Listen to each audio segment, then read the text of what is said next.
Fire, fire. Fire in the CCR to hotel. Fire in the CCR to hotel.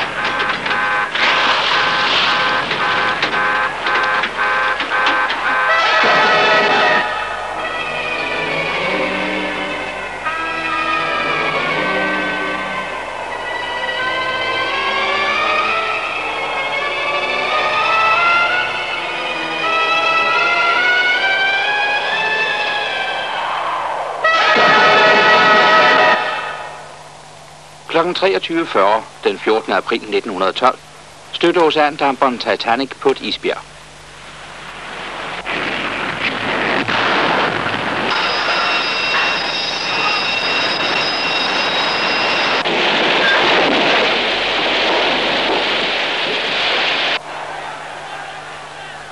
Af de 2.200 ombordværende gik 712 i redningsbådene.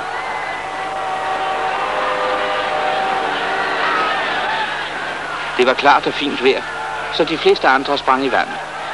Der var mere end tilstrækkeligt med redningsbælter, så alle skulle have været i stand til at holde sig flydende.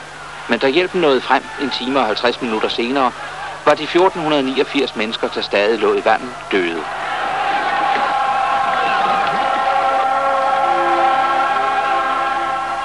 Drukning blev angivet som dødsårsag i næsten alle tilfælde. Men vi ved nu, at for de allerfleste var den virkelige dødsårsag kulde.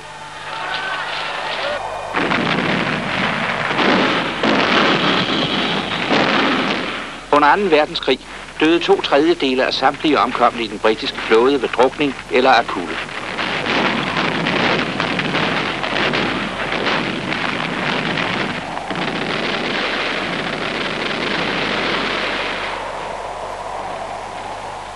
I maj 1940 blev hangarskibet Glorious sænket ud for Narvik. Vandets temperatur var 8 grader. Størstedelen af den 1500 mand store besætning nåede at forlade skibet og komme ombord i redningsflåder. Men kun 43 overlevede. På den tid mente man, at det vigtigste var at holde folk flydende. Men redningsflåder, flydenet og redningsbælter gav ingen beskyttelse mod kraftig afkøling. Og det var det, der var den egentlige årsag til, at så mange omkom.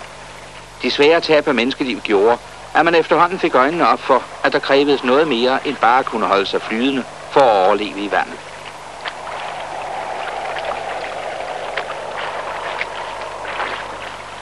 Den britiske flåde lærte af krigens tragedier. Redningsflåderne og de åbne både blev erstattet af overdækkede og puslige redningsflåder. Men det varede længe, inden de vandt almindelig udbredelse. I december 1963 udbrød der brand i det græske passagerskib Laconia ud for Madeira. Der var mindst 2 timer til at søsætte redningsbådene. Men på grund af brandskader, grej, der satte sig fast, og en del passagerers uvillighed til at gå i bådene, søsattes kun 3/4 af dem. Af de 650 ombordværende måtte omkring 200 hoppe i vandet fra det brændende skib. Havet var roligt og forholdsvis varmt, 17-18 grader. Det er varmere, end det nogensinde bliver i Rumsø på vore breddegrader. Hjælpen nåede frem mindre end 3 timer efter, at de fleste var hoppet i vandet. Alligevel blev 113 af dem fundet flydende, døde i deres redningsveste, døde af kulde.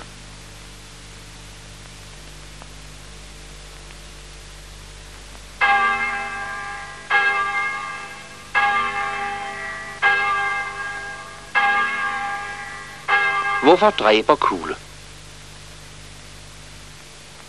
Menneskets normale legemstemperatur er 36,9 grader. For at man skal have det godt fysisk og mentalt, må temperaturen ikke svinge mere end cirka 0,5 grad til hver side af de 36,9. Med legemstemperaturen menes naturligvis legemets indre temperatur. Temperaturen lige under huden og på huden kan være flere grader lavere.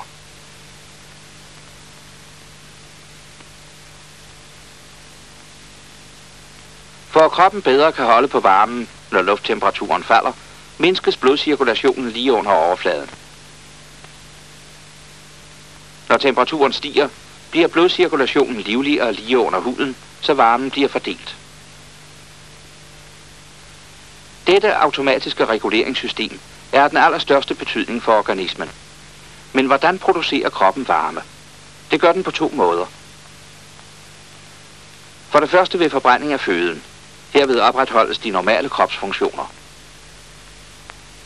Føden skaffer energi til hjertet, lungerne og andre indre organer, og når de arbejder, produceres der varme. For det andet producerer kroppen varme ved bevægelse. Når musklerne arbejder, opstår der varme, som af blodet føres ind i kroppen, og legemstemperaturen stiger. Men hvordan opretholdes en næsten konstant legemstemperatur på 36,9 grader i ekstremt varme eller kolde omgivelser?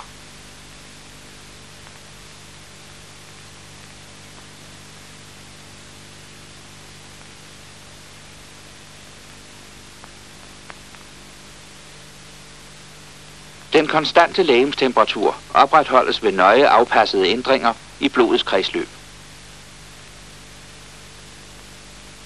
Når omgivelsernes temperatur stiger, sendes der mere blod fra kroppens indre til den køligere overflade. Kroppens varme overføres så til luften, hovedsageligt ved udstråling og varmestrømning.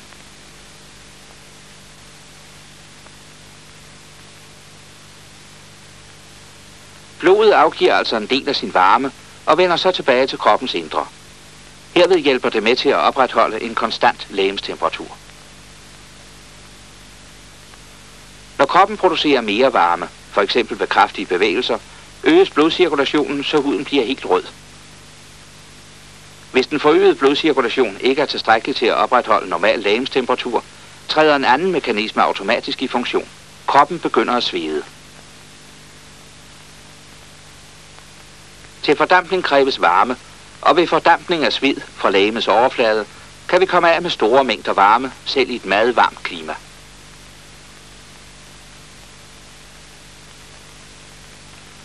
Og så er der den anden mulighed, et meget koldt klima. Når omgivelsernes temperatur er lav, bliver legemets overflade kold, og det blod, der cirkulerer lige under overfladen, er koldt, når det vender tilbage til kroppens indre. Hvis ikke kroppen gjorde noget ved det, ville legemstemperaturen hurtigt synke til under det normale. Det ville være nærliggende at mindske blodcirkulationen i kroppens ydre lag. Og det er netop det, der sker. Blodkarrene i huden trækker sig sammen, og hvis ikke ændringen i blodcirkulationen er tilstrækkelig til at holde temperaturen på det rigtige niveau, begynder kroppen at ryste af kulde. Når man ryster af kulde, producerer man varme. På den måde hæves legemstemperaturen til den normale.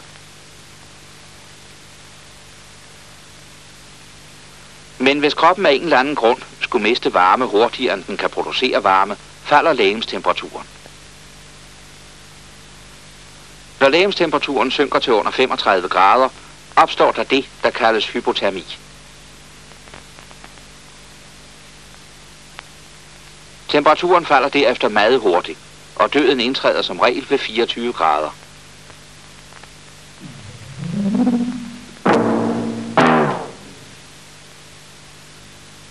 Mennesket er et tropisk dyr, og kan derfor kun overleve nøgen i troperne.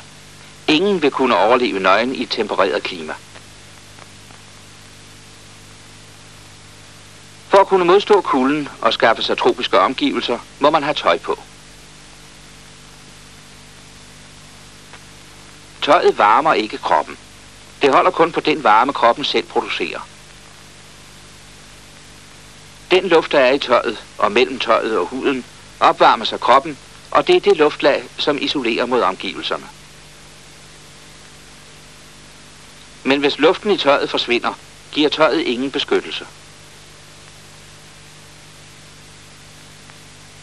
Der er to ting, der kan fjerne det varme luftlag: vind og vand. Der er foretaget målinger af kropsreaktioner på mennesker sænket ned i vand. I et laboratorium tilhørende den britiske flåde skal en forsøgsperson opholde sig et stykke tid i en vandbeholder. Vandet er 8 grader varmt.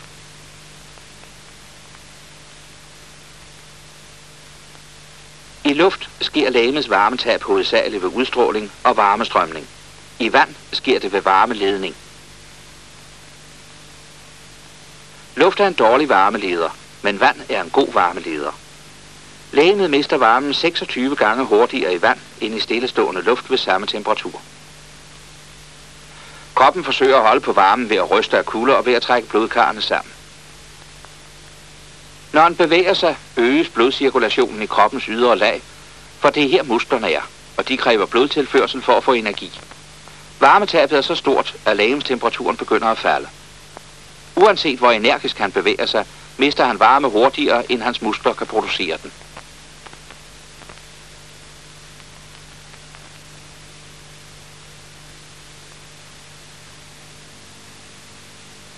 Hvis han blev i vandet, ville hans legemstemperatur blive ved med at falde.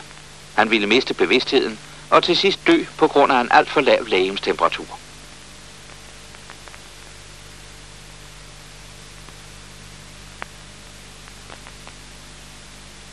Hvis man havner i koldt vand, hvad kan man da gøre for at forhindre en alt for kraftig afkøling?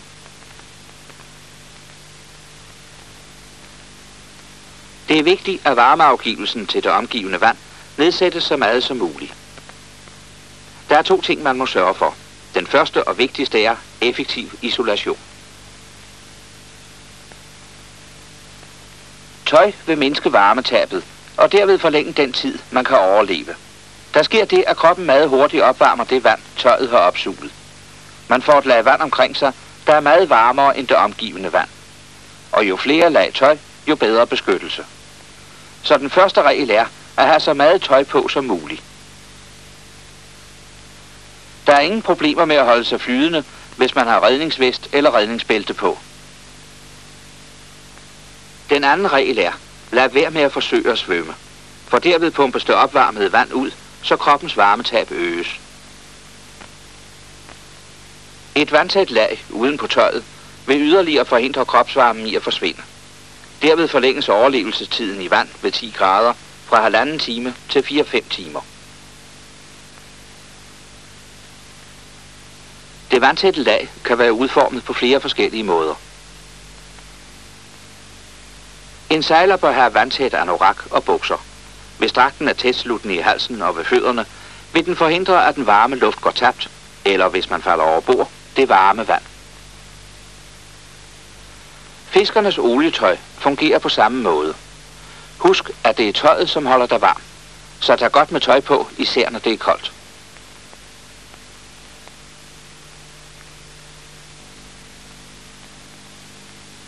Skal man arbejde i vandet, er det bedst at anvende helt tætsluttende dragter. Tørdragten og den vandtætte flyverdragt holder vandet ude, men også her gælder det, at det er tøjet indenunder, der isolerer. I våddragten bliver man, som navnet antyder, våd. Under våddragtens glatte overflade er der et lag skumgummi, der opsuger vand og holder på det, så kroppens varmetab mindskes. Den britiske flåde har udviklet en engangsdragt til brug i nødsituationer. Den sørger for at holde kroppen tør, men også her gælder det, at det er tøjet under, der isolerer. For besætningen i ubåde anvendes en lignende dragt med opdrift og isolation.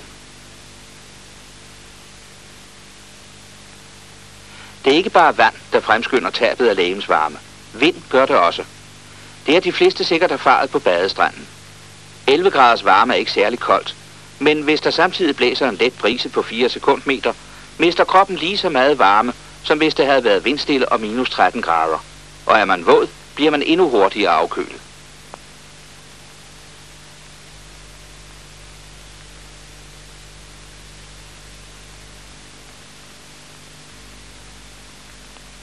Manden her kommer kold og våd op af vandet, og vinden vil afkøle ham yderligere. Hvis der ikke tages de rigtige forholdsregler for at hindre hypotermi, kan han måske ikke klare turen tilbage.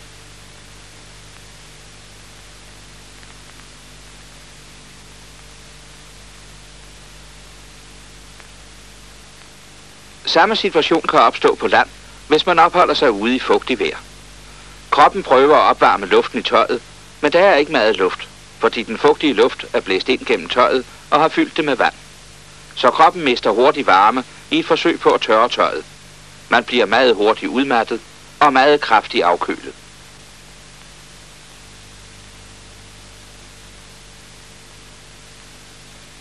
Hypotermi er ikke noget sjældent fænomen. Det kan opstå selv i grupper, der er vant til at færdes i bjergeområder.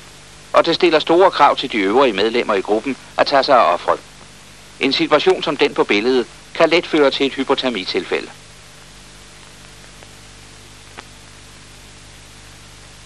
Men det er navnlig folk, der drager afsted uden at være forberedt på lidt af vejr, der udsætter sig for fare.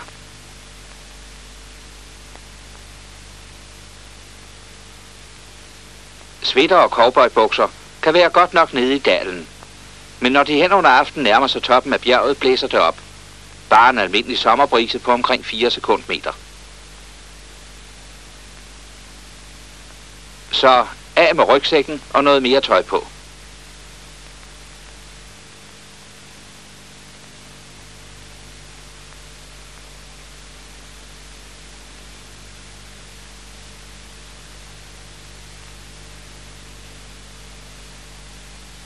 Det var bedre, men det hindrer alligevel ikke vinden i at trænge igennem tøjet og erstatte alt den varme luft med kold luft.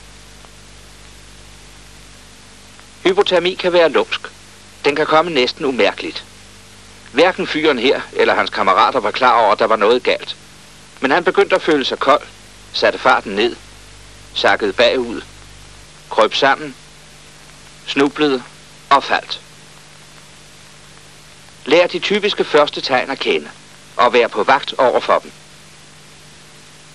Når nogen er så hårdt medtaget af kulde, må han varmes op igen så hurtigt som muligt. For at forhindre, at hans krop mister mere varme, må man give ham mere tøj på. Men husk, at hvis hans tøj er vådt, skal det først skiftes. Han må ikke miste værdifuld legemsvarme ved at tørre vådt tøj. Hvis han ikke selv har andet tøj med, må hvert medlem i gruppen bidrage med noget, der kan hjælpe. Men hvad gjorde han forkert? Hvad skulle han have gjort? Han burde naturligvis have taget noget vind og vandtæt yderbeklædning med i sin rygsæk. Det kunne have beskyttet ham mod vinden og forhindret, at den varme luft i tøjet blæste væk.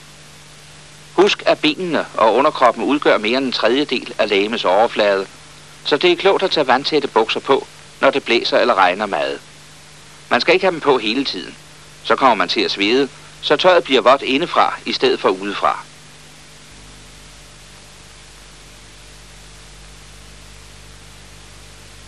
Som første hjælp, når man begiver sig på langtur til fods, bør man altid have en stor, tynd plastikpose i rygsækken.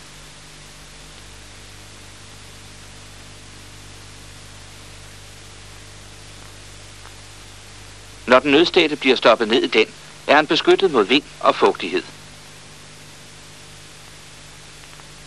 Hvis det er muligt, så anbring en sovepose inde i plastikposen og læg det nødstedte på et tykt lag lyng eller bregner, som isolerer mod kulde nedefra. Og glem ikke at dække hovedet. Ikke mindst når det blæser, er der et stort varmetab fra hovedet. Giv ham eventuelt noget varmt og sødt at drikke. Men hvad med alkohol? Ja, den skader ofte mere end den gavner.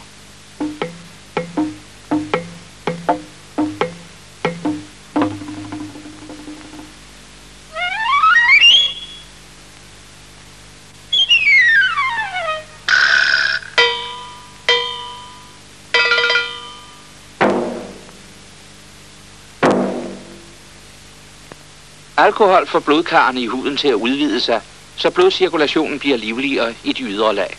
Resultatet er, at varmetabet bliver meget større. For det andet mindsker alkoholen tilbøjeligheden til at ryste af kulde, så man går glip af den varme, der ellers produceres på den måde. Resultatet er, at varmeproduktionen går ned, mens varmetabet stiger.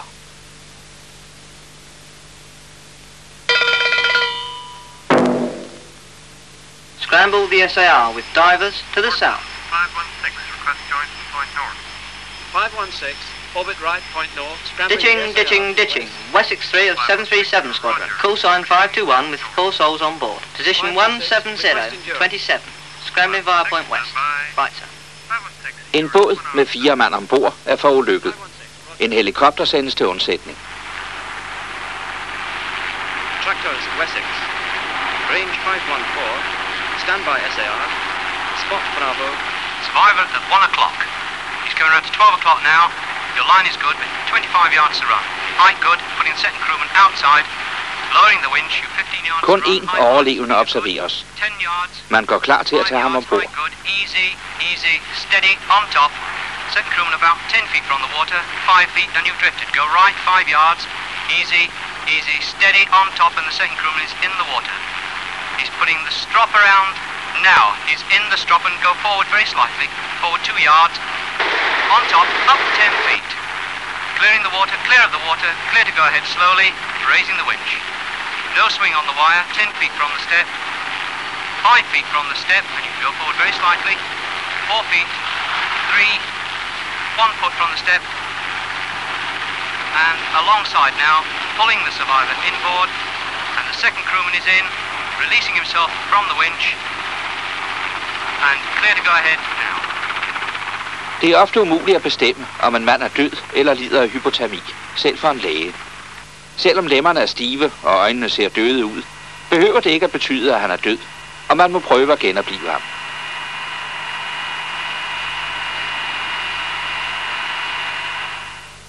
Man må varme den forulykkede op så snart som muligt. Hvor det kan lade sig gøre, bør han lægges i et 42 grader varmt bad, så varmt, at man lige kan have albuen i det. I mange tilfælde kan det være nødvendigt med kunstigt åndedræt og hjertemassage.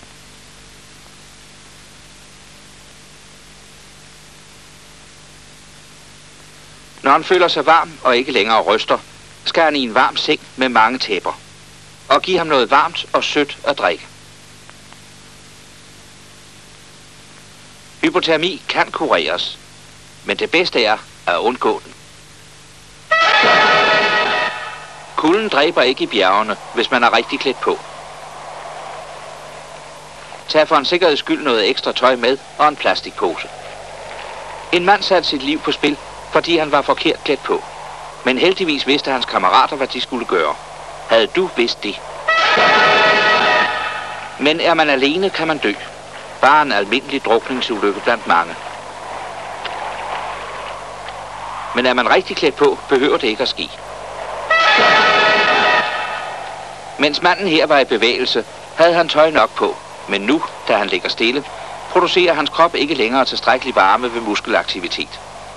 Der er lang vej tilbage til lejren, så alt afhænger af, om hans kammerater kender symptomerne på hypotermi, hvis de skulle opstå. Kender du dem? På havet kan der indtræffe ulykker når som helst. I nogle tilfælde er der god tid til at forlade fartøjet. Redningsdragten er en del af redningsudstyret, beregnet til at beskytte dig mod kulden. Og det er tåbeligt ikke at tage den på.